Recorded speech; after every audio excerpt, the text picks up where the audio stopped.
नमस्कार बच्चों, मैं doctor Kalpana Guha Holy Cross Women's College Ambikapur से बोल रही हूँ। मैं आज आपको MA second semester unit 4 micro economics के तहत ये सिद्धांत है सामाजिक कल्याण फलन, या हम जिसे कहते हैं सोशल वेलफेयर फंक्शन। मैं आज आपको इसके बारे में बताने जा रही हूँ। तो आइए सबसे पहले हम शुरू करते हैं इसकी कुछ विषय वस्तु जो मैंने यहाँ लिखा है। इसमें है परिभाषा, इसके बाद मैं आपको बताऊंगी इसकी क्या विशेषताएं हैं, व्याख्या क्या है, इसकी मान्यताएं यानी एजम्पशंस क्या हैं, और अंत में सिद्धांत की आलोचना या जिसे हम क्रिटिसिज्म भी कहते हैं, मैं उसके बारे में आपको बताऊंगी। तो आइए शुरू करते हैं हम सामाजिक कल्याण फलन, जो कि बर्गसन और सैमुअलसन के द्वारा दिया हुआ है। नवीन कल्याणवादी अर्थशास्त्रियों ने आय के वितरण के प्रभाव पर कोई ध्यान नहीं दिया था, क्योंकि इसके कारण नैतिक निर्णयों की बात आती थी। इसीलिए बर्गसन और प्रोफेसर सैमुअलसन, लिटिल और एरो ने सामाजिक कल्याण के विचार को प्रस्तुत किया, जो कि सामाजिक फलन यानी कि सोशल वेलफेयर फंक्शन के नाम से प्रसिद्ध है। ये सामाजिक कल्याण में परिवर्तनों को जानने के लिए इंटरपर्सनल कंपैरिजंस ऑफ यूटिलिटी यानी हम बोल सकते हैं उपयोगिता की अंतः वैयक्तिक तुलनाएं, इन पर ये टिका हुआ है। और ये तुलनाएं कुछ नैतिक निर्णयों या जिसे हम कहते हैं एथिकल एजम्पशंस यानी नैतिक मान्यताएं, इसके संदर्भ में भी हम इसकी व्याख्या कर सकते हैं। तो सबसे पहले बर्गसन और सैमुअलसन द्वारा प्रस्तुत इस सिद्धांत की मैं आपको परिभाषा बताती हूँ। ये परिभाषा दिया हुआ है, इसमें ये लिखा हुआ है कि ये समुदाय के प्रत्येक व्यक्ति द्वारा उपभोग की गई वस्तुओं तथा प्रदान की गई सेवाओं का फलन है। ये प्रत्येक व्यक्ति के कल्याण का फलन होता है, क्योंकि व्यक्ति से जुड़ के ही समाज बनता है, तभी हम उसकी कल्पना कर सकते हैं। आगे एक सूत्र लिखा है W = F, ब्रैकेट में दिया है U1 U2 U3 ... UN। यहाँ मैं आपको बता दूँ इसका संकेत, W जो है ये वेलफेयर या कल्याण को दर्शा रहा है, F फंक्शन यानी फलन को बता रहा है, और ये जो U1 U2 है ये अर्थव्यवस्था में जो विभिन्न व्यक्ति हैं उनकी उपयोगिता को बता रहा है। लास्ट में जो UN है ये टोटल नंबर ऑफ यूटिलिटी, मतलब हर व्यक्ति के उपयोगिता को ये विश्लेषित कर रहा है। इसकी कुछ विशेषताएं भी हैं। बर्गसन और सैमुअलसन ने जो सिद्धांत दिया है, हम आगे चलते हैं उस पर। इसमें पहली विशेषता ये है कि ये व्यक्ति के कल्याण को प्रभावित करने वाले क्रमवाचक व्यवस्था पर आधारित है। स्टूडेंट्स, मैं ये बताना चाहूँगी क्रमवाचक व्यवस्था, ये शब्द आया है। मुझे याद है जब आप फर्स्ट ईयर में पढ़े होंगे या आप एमए में भी पढ़े होंगे, तो उदासीनता वक्र विश्लेषण या हम जिसे इंडिफरेंस कर्व एनालिसिस कहते हैं, वहाँ पर हम क्रमवाचक लेते हैं। एक होता है कार्डिनल और एक होता है ऑर्डिनल। एक उपयोगिता पर आधारित होता है जिसकी व्याख्या मार्शल ने की थी, और एक जो है वो क्रमवाचक विश्लेषण पर है जिसको हिग्स ने तटस्थता विश्लेषण के रूप में या इंडिफरेंस कर्व के रूप में भी बतलाया था। दूसरी है नैतिक निर्णयों को ये सम्मिलित करता है, दूसरी विशेषता है ये। तीसरी विशेषता यह है कि प्रत्येक व्यक्ति के आय और धन पर नहीं, बल्कि समाज के अन्य सदस्यों के कल्याण और धन के वितरण पर भी निर्भर करता है। क्योंकि शुरू में ये हेडिंग है, आप देख सकते हैं सामाजिक, और जब हम समाज कहते हैं तो वहाँ व्यक्ति नहीं होता, वहाँ समूह होता है। समाज के जो सारे लोग होते हैं उनके कल्याण को, उनके धन के वितरण को हम इस पर डालते हैं। चौथा है सामाजिक कल्याण फलन उन तत्वों या चरों को बतलाता है जिस पर समाज के सभी का कल्याण निर्भर करता है। सभी का हित जिसमें हो वही समाज कल्याण कहलाता है। पांचवी विशेषता है अनुकूलतम स्तर, जिसको हम ऑप्टिमम स्टेज भी कहते हैं, अनुकूलतम स्तर पाने के लिए साधनों का आवंटन, डिस्ट्रीब्यूशन ऑफ फैक्टर्स, विभिन्न क्षेत्रों में किया जाता है, जो से वस्तुओं के उत्पादन को उपभोक्ताओं के बीच में हम न्यायपूर्ण यानी जस्टिस होना चाहिए, जो हम डिस्ट्रीब्यूशन कर रहे हैं वो जस्टिस होना चाहिए, तभी जो है समाज कल्याण को बढ़ाया जा सकता है। इस प्रकार प्रोफेसर सैमुअलसन ने अपने सिद्धांत की कुछ विशेषताएं बताई हैं जो मैं आपको अभी बता रही थी। साथ ही बर्गसन और सैमुअलसन ने जब नैतिक निर्णय, यहाँ देखिए आप मोरल यानी न्यायपूर्ण बोल रहा है, यानी इसमें नैतिक निर्णय को भी स्थान दिया, ये दूसरे पॉइंट में भी आया है। इसका मतलब है जो समाज में किन वस्तुओं का उत्पादन हो रहा है, उत्पादन कैसे किया जा रहा है, कितना उत्पादन किया जा रहा है, समाज में आय और संपत्ति का वितरण कैसे किया जा रहा है, इन सब पर जो है फोकस डालना चाहा है प्रोफेसर बर्गसन ने।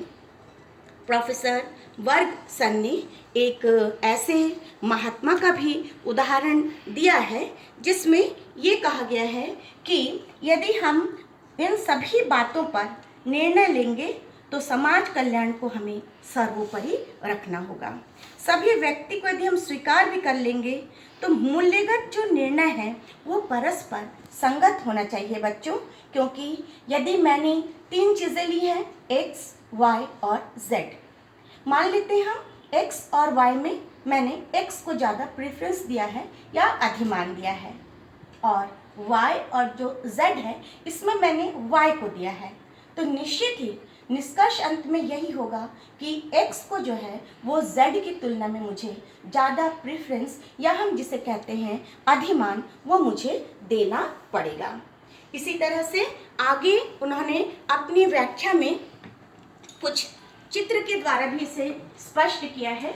मैं आपको ये चित्र के द्वारा इसे समझाना चाहूँगी, जिसमें प्रोफेसर बर्गसन और प्रोफेसर सैमुअलसन ने बहुत ही अच्छी व्याख्या की है, जिसमें मैं 2 चित्र बनाई हूँ।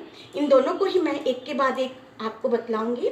सबसे पहले हम पहले चित्र में आते हैं, जिसमें डायग्राम से इसे दिखाया है कि सामाजिक कल्याण फलन को सामाजिक उदासीनता वक्रों के समूह द्वारा हम कैसे दर्शा सकते हैं। यहाँ y-o-x अक्ष आपको दिखाई दे रहा है, जिसमें y-o पर मैंने b की उपयोगिता को ली है और o-x पर मैंने a की उपयोगिता को ली है। यहाँ 4 समाज कल्याण रेखाएं हैं। SW सोशल वेलफेयर के लिए है, SW1, SW2, SW3 और SW4, ये 4 जो है ये सामाजिक उदासीनता वक्र है।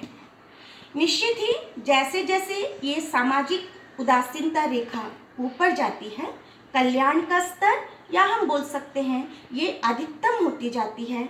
नीची रेखा कम कल्याण को और ऊंची रेखा जो है वो अधिक कल्याण को दर्शाता है।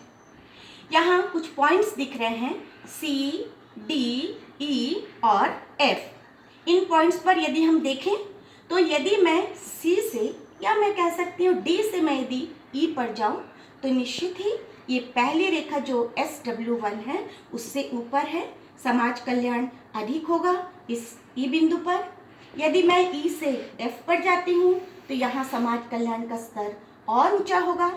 लेकिन हाँ, एक बात ये भी है कि एक ही रेखा पर SW1 पर मुझे 2 बिंदु दिखाई दे रहा है, एक C है और एक बिंदु जो है ये D के रूप में दिखाई दे रहा है।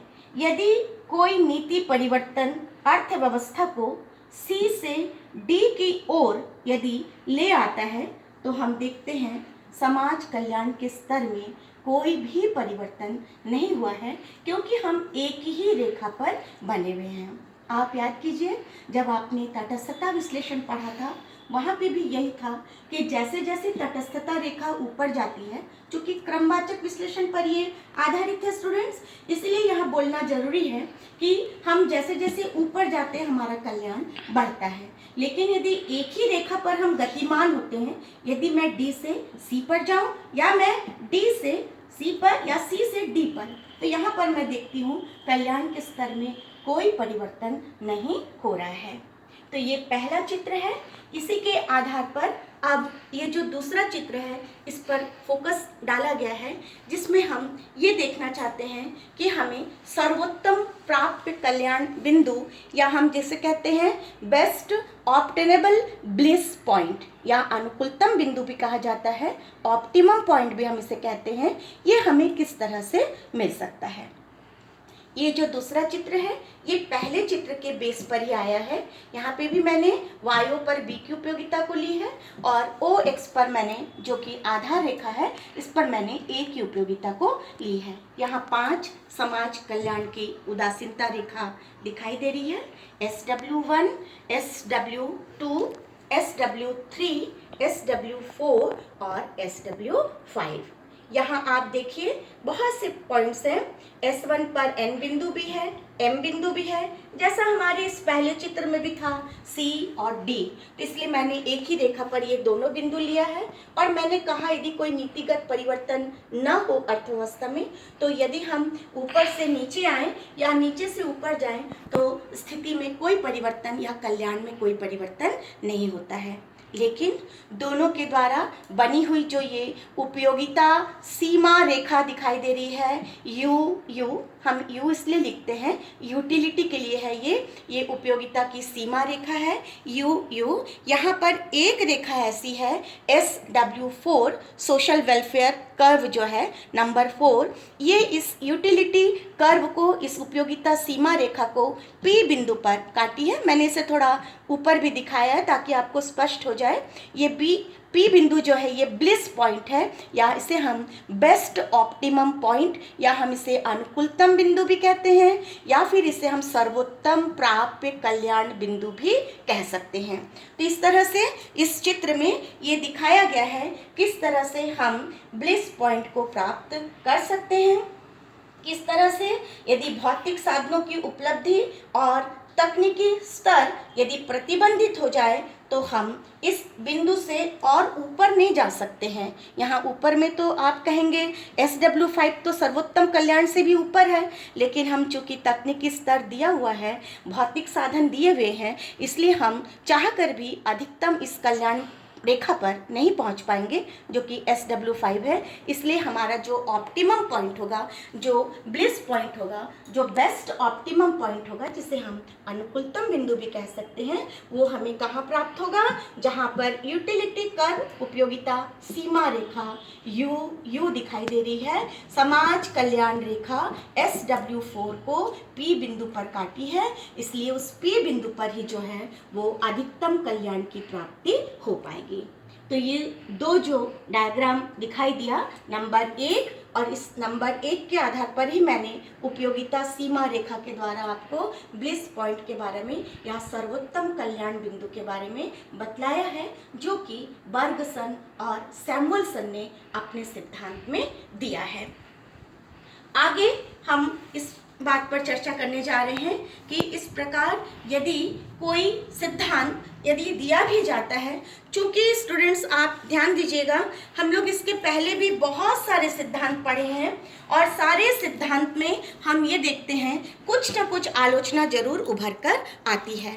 और जहाँ तक हम इस कल्याणवादी अर्थशास्त्र के बारे में बताना चाहेंगे, तो आप शुरू से याद करिए, यहाँ मार्शल से, पीगू से, पेरेटो ने 7 कंडीशन दिए थे वेलफेयर इसके। इस आधार पर कल्याणवादी अर्थशास्त्र का जो क्षेत्र है, जो स्कोप है, वो काफ़ी बड़ा है, थोड़ा उलझ जाते हैं, लेकिन आप यदि छोटे छोटे टुकड़ों के रूप में पढ़ेंगे तो आपको कोई परेशानी इसमें नहीं होगी। आपने पीगू के बारे में पढ़ा है कल्याणवाद, मार्शल के बारे में पढ़ा है, पेरेटो के बारे में पढ़ा है, और ये एक था बर्गसन और सैमुअलसन ने। आपने इसमें हिग्स और स्लटस्की का कंपनसेशन थ्योरी, या जिसे हम क्षतिपूर्ति सिद्धांत भी कहते हैं, आप निश्चित ही उसके बारे में भी आप पढ़े होंगे। तो सिद्धांत जो है एक के बाद एक आता है। इसके बाद एरो ने भी सेकंड बेस्ट या द्वितीय श्रेष्ठ का सिद्धांत हम जिसे कहते हैं उसके बारे में बतलाया है। लेकिन बर्गसन और सैमुअलसन ने काफ़ी हद तक समाज कल्याण को लेकर के अपनी इस व्याख्या को प्रस्तुत की है, लेकिन फिर भी इनका जो सिद्धांत है वो भी आलोचनाओं को लिया हुआ ही है। और यदि अब मैं आगे चलूँ और आपको आलोचनाओं के बारे में बतलाऊं तो यहाँ पहली आलोचना दिखाई दे रही है जिसे हम क्रिटिसिज्म भी कहते हैं। जैसे प्रोफेसर बामोल ने इनकी आलोचना की है और कहा है कि इसका व्यवहारिक महत्व बहुत ही कम है। एक सामाजिक कल्याण फलन को बनाना बहुत कठिन है। क्यों बोल रहा है सामाजिक कल्याण को बनाना कठिन है? क्योंकि समाज, जब हम सोसाइटी या सोशल कहते हैं तो इसमें अनगिनत लोगों का कल्याण जुड़ा हुआ है और वास्तव में इनको ज्ञात करना एक कठिन कार्य है, ऐसा प्रोफेसर जो बामोल है उन्होंने कहा है। दूसरी जो आलोचना है वो है समानता का अभाव है। कौन सा फलन समाज कल्याण के लिए अनुकूलतम होगा, इसका निर्धारण असंभव है। तीसरी आलोचना जिसकी बर्गसन और सैमुअलसन की आलोचना की है वो है प्रोफेसर J.K. मेहता। आपने कहा है कि महात्मा या सरकार द्वारा निष्पक्ष रूप से व्यक्तिगत स्वार्थ से परे निर्णय देना कठिन है। हम लोग जब चर्चा किए थे तब हम ये देखे थे एक महात्मा की उन्होंने कल्पना की थी जिनके ऊपर उन्होंने सारा कुछ सौंप दिया था, लेकिन ये महात्मा कोई सरकार भी हो सकता है या कोई एक हम थर्ड पर्सन को भी लेकर के इसकी व्याख्या कर सकते हैं, पर कहीं ना कहीं व्यक्तिगत स्वार्थ तो आ ही जाता है, ऐसा प्रोफेसर J.K. मेहता ने अपने सिद्धांत में कहा है। इसलिए इसका जो निर्णय होगा, जो नैतिक निर्णय होगा, वो निष्पक्ष ढंग से संभव नहीं है। और बच्चों, ये जो चौथा पॉइंट है वो बतला रहा है कि अंतः वैयक्तिक तुलना और नैतिक निर्णय के दोषों से ये दूषित है। नंबर 5, पॉल स्ट्रिटन, ये भी एक अर्थशास्त्री हैं। इन्होंने कहा है कि बर्गसन और सैमुअलसन का सिद्धांत अत्यधिक औपचारिक है। इस मॉडल में कोई राजनीतिक कार्यक्रम या जो व्यक्तिगत मूल्य मापदंड है वो सही नहीं होगा। हम व्यक्तिगत मूल्य को इसमें माप नहीं कर पाएंगे, उसका आकलन हम सही तरीके से नहीं कर पाएंगे। और अभी थोड़ी देर पहले मैंने कहा था कि इस सिद्धांत के बाद प्रोफेसर एरो ने भी अपना सिद्धांत दिया है। इसलिए प्रोफेसर एरो ने अपनी एक पुस्तक है उनकी, social choice and individual values, इसमें बुक का नाम एक बार और सुन लीजिए, social choice and individual values. हम कह सकते हैं सामाजिक चुनाव, चयन भी बोल सकते हैं, और व्यक्तिगत मूल्य, ये उनकी बुक का नाम है। और इसमें उन्होंने कहा है कि जब व्यक्ति के सामने 2 से अधिक विकल्प होता है तो एक समान रूप और विरोधाभासहीन सामाजिक अधिमान क्रम प्राप्त करना कठिन हो जाता है। यहाँ पर तो हमने 2 ही विकल्प लिया था, इसलिए इसका वर्णन बन गया, लेकिन एरो ने कहा है यदि 2 से ज़्यादा लिया जाए, वैल्यू लिया जाए, चर लिए जाए, तो उस समय जो है इसकी गणना करने में और भी कठिनाई आती है। तो ये तो था बर्गसन के सिद्धांत की कुछ आलोचनाएं। मैं फिर एक बार दोहराना चाहती हूँ जो कुछ आपने आज पढ़ा कंटेंट में। सबसे पहले मैंने उसके विषय वस्तु के बारे में बताया, उसके बाद बर्गसन द्वारा दी हुई परिभाषा को, उनका जो इक्वेशन था, जो सूत्र था, उसके बारे में बतलाया। उसके बाद उसकी कैरेक्टरिस्टिक्स या हम जिसे विशेषता कहते हैं उसके बारे में हम देखें। उसके बाद हमने 2 चित्र के द्वारा सर्वोत्तम प्राप्य कल्याण बिंदु के बारे में बतलाया आपको कि ये किस तरह से प्राप्त होता है यदि 2 व्यक्तियों के लिए उपयोगिता की सीमा रेखा दी हुई होती है। और इसके बाद इस विश्लेषण को मैंने आपको स्पष्ट करवाया, इसको समझाया, कौन कौन से एज्यूम्शंस को लेकर ये चलते हैं। स्टूडेंट्स हमेशा ध्यान दीजिएगा कि अर्थशास्त्र में अधिकतर जितनी भी आलोचनाएं होती हैं वो मान्यताओं को लेकर होती हैं। जो एज्यूम्शंस दिए जाते हैं आगे चलकर उन्हीं मान्यताओं को कोई दूसरा जो अर्थशास्त्री है वो अपने सिद्धांत को प्रस्तुत करने के लिए उन्हें आलोचना का रूप दे देता है। इसलिए इसके अंतिम कड़ी में मैंने आपको इसकी आलोचनाओं के पॉइंट्स के बारे में बतलाया, आपको समझाया, और निष्कर्ष के तौर पर मैं यही कह सकती हूँ कि जैसे मैंने बताया कि कल्याणवाद का क्षेत्र बहुत ही बड़ा है और इसकी स्थिति असंतोषजनक है। अंतःवैयक्तिक तुलना और नैतिक निर्णय से बचने के लिए बहुत ही प्रयास करना पड़ेगा, अन्यथा ये सफल नहीं हो पाएगा, क्योंकि अर्थशास्त्र में हम मनुष्य के आर्थिक कल्याण का अध्ययन करते हैं और ये इकोनॉमिक वेलफेयर जो है इसका क्षेत्र इतना बृहद है कि आप इसमें किसको शामिल करें और किसको शामिल न करें, ये आज भी एक तर्कपूर्ण प्रश्न हमारे सामने उपस्थित करता है। और फिर भी हमने इसकी व्याख्या पढ़ी है हमारे सिलेबस में, जो कि MA सेकेंड सेमेस्टर के यूनिट 4 में दिया हुआ है, जो पूरा वेलफेयर इकोनॉमिक्स को ही दर्शाता है, उसमें दिया हुआ है। ये था बर्गसन और सैमुअलसन का मॉडल। तो नमस्कार स्टूडेंट्स, आप निश्चित ही इसे पढ़ेंगे और लाभान्वित होंगे। धन्यवाद।